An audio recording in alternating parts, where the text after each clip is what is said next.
নমস্কার বন্ধুরা, welcome to আর্ডেনাল text. আজকে আবারও একটা ম্যাচের রিভিউ নিয়ে বসলাম। ইংল্যান্ড ভার্সেস নিউজিল্যান্ড যতটা উত্তেজনাপূর্ণ হবার ছিল ততটা হয়নি, কিন্তু লাস্ট বল পর্যন্ত ম্যাচের উত্তেজনা প্রায় বজায় ছিল। আর একটু ভালো নিউজিল্যান্ডের থেকে ফাইট আমি আশা করেছিলাম, হয়তো আমার মতো আরও অনেকেই নিউজিল্যান্ডের থেকে ফাইট আশা করেছিল, কিন্তু সেই ফাইটটা নিউজিল্যান্ড দিতে পারলো না। নিউজিল্যান্ডের সেন্টনার যে ক্যাপ্টেন, তার এই যে গা ছেড়ে দেওয়া মনোভাব, এইটা খুব বিচ্ছিরি ব্যাপার ছিল। ইভেন ব্যাটিং এর করার সময় লাস্ট বলে যখন 6 মেরে বেরিয়ে গেল, তখন মুখে একটা অদ্ভুত একটা এক্সপ্রেশন, যে ফ্রাস্ট্রেটেড লাগছিল, যে প্রচন্ড ভাবে। জানি না ওর দলের ভিতরে কি কথা হয়েছে বা না হয়েছে, বা 50 রানের উপর যখন কোনো উইকেট পড়েনি সেখান থেকে মাত্র 160 করাটা, এটাও একটা খুব বাজে ব্যাপার। ইংল্যান্ডকেও ভাবতে হবে, ইংল্যান্ডের দুজন ওপেনার একদমই ভালো খেলছে না, পিটার সল্ট আর বাটলার। ওরা দুজন ফেল করছে। হ্যারি ব্রুক কিছুটা টেনে দিচ্ছে, দুর্ধর্ষ বেশ কিছু স্কুপ। আজকে তো একটা স্কুপ শট হ্যারি ব্রুকের দেখে আমার মন ভরে গেল, মনে হলো যেন বিরাট কোহলি স্কুপ খেলছে, বা বলতে গেলে বিরাট কোহলির থেকেও বেটার স্কুপ খেলে দিয়েছে। কথাটা বিতর্কিত হতে পারে, কিন্তু যদি আপনারা খেলার রিক্যাপ দেখেন, ওই স্কুপটা দেখেন পার্টিকুলারলি হ্যারি ব্রুকের, আপনারা বলবেন যে দুর্ধর্ষ। মানে ওই একটাই জিনিস যে গোটা ম্যাচের রং পাল্টে দিতে পারে।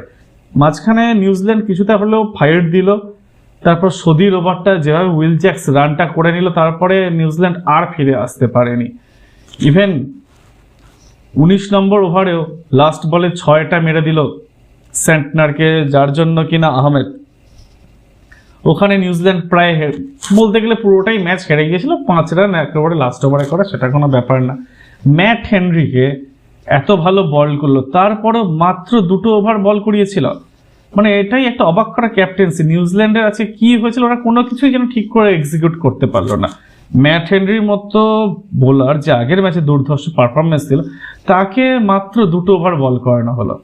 তবে একটা জিনিস ভালো হয়েছে পাকিস্তানের জন্য, যে ওদের চাচারা আবার আশা দেখতে শুরু করেছে যে ওরা আবার গিয়ে সেমিফাইনালে খেলতে পারে। সাইদ আফ্রিদির চাচা তো সব থেকে বেশি খুশি, বলেছিল না ওয়েস্ট ইন্ডিজ বেশি দাবিদার ইন্ডিয়ার থেকে। হতে পারে উনি পাগল টাগল হয়ে যেতে পারে, খেতে খেতে পাচ্ছে না ঠিক করে ওই দেশে। মাঝে মাঝে হঠাৎ করে কি হয়, ভিক্টরি প্যারেড করতে বেরিয়ে যায়, হেরে গেলেও ভিক্টরি প্যারেড করে, যেতে তো কখনোই না। যাই হয়ে যাক, ভিক্টরি প্যারেড করে, ঠিক আছে, ওরা ভিক্টরি প্যারেড করে নিই, আবার সেলিব্রেট করে নিই। কিন্তু তারপরেও পাকিস্তান মোস্ট প্রবাবলি কোয়ালিফাই করছে না। আমার দিক থেকে 99% দেবো ভেবেছিলাম, কিন্তু 100%ই আমি বের ধরছি পাকিস্তান কোয়ালিফাই করছে না। কারণ এখন নেট রান রেটের উপর ডিপেন্ড করবে। পাকিস্তান যদি শ্রীলঙ্কার এগেনস্টে জিতে যায়, তাহলে পাকিস্তানের 3 পয়েন্ট হবে। নিউজিল্যান্ড 3 পয়েন্ট পেয়ে সেকেন্ড পজিশনে আছে, নেট রান রেট 1.3 কাছাকাছি। সেখানে পাকিস্তানের -0.5 এর মতন।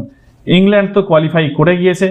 ইংল্যান্ডের সাথে এখন ওই গ্রুপে ভারত বা ওয়েস্ট ইন্ডিজে কারোর একটা খেলা পড়বে, যদি চাচার প্রেডিকশন ঠিক হয়। আর না হলে আমার প্রেডিকশন ঠিক হলে ইংল্যান্ড ভার্সেস ইন্ডিয়া সেমিফাইনাল হতে চলেছে।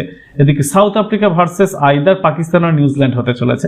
পাকিস্তান বা নিউজিল্যান্ডের মধ্যে যে জিতবে, তাও আমার প্রেডিকশন হলো সেমিফাইনালটা হচ্ছে সাউথ আফ্রিকার সাথে নিউজিল্যান্ডের, আর আরেকটা সেমিফাইনাল হচ্ছে ইংল্যান্ড ভার্সেস ইন্ডিয়া। এই দুটো আমার প্রেডিকশন থাকলো। দেখা যাক আপনাদের প্রেডিকশন কি সেমিফাইনালে থাকছে, সেটা আমাকে কমেন্ট বক্সে অবশ্যই লিখে জানাবেন। এই মুহূর্তে বিশ্বকাপটার টান টান উত্তেজনার জায়গায় আছে। এবার আসি কি সিনারিওতে পাকিস্তান উঠতে পারে। পাকিস্তানকে শ্রীলঙ্কাকে হারাতেই হবে, সেটা তো একটা প্রথম পয়েন্ট। সেটা হারাতে পারবে কি না একটা ব্যাপার।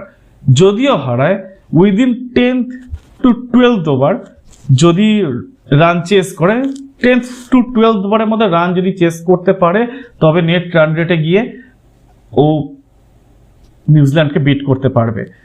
আর যদি প্রথমে ব্যাট করে, তাহলে নিউজিল্যান্ডকে, মানে যদি প্রথমে ব্যাট করে, তাহলে শ্রীলঙ্কাকে অ্যাটলিস্ট 80 রানের ব্যবধানে শ্রীলঙ্কাকে হারাতে হবে। এবং এই দুটো প্রচন্ডই টাফ শ্রীলঙ্কার মাটিতে।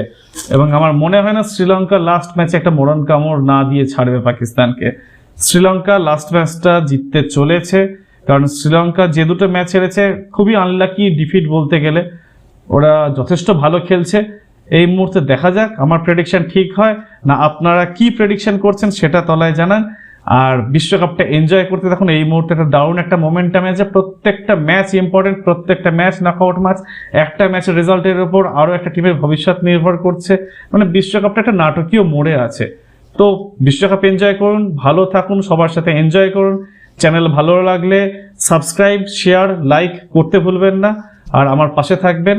আর আমি আপনাদের কাছে সুন্দর সুন্দরভাবে ভিডিও আমার নিজস্ব নয়, এটা অ্যাকচুয়ালি অ্যানালাইসিস, যেটা আমি আপনাদেরকে তুলে ধরার চেষ্টা করব, যেটা আপনাদের ভালো লাগতেও পারে, নাও লাগতে পারে, বা আপনারা এটার উপর বেস করে আপনাদের মতো করে পয়েন্ট সাজাতে পারেন, বা আপনারা আপনার বন্ধুদের সাথে গল্প করতে পারেন। Thank you for watching the video once second.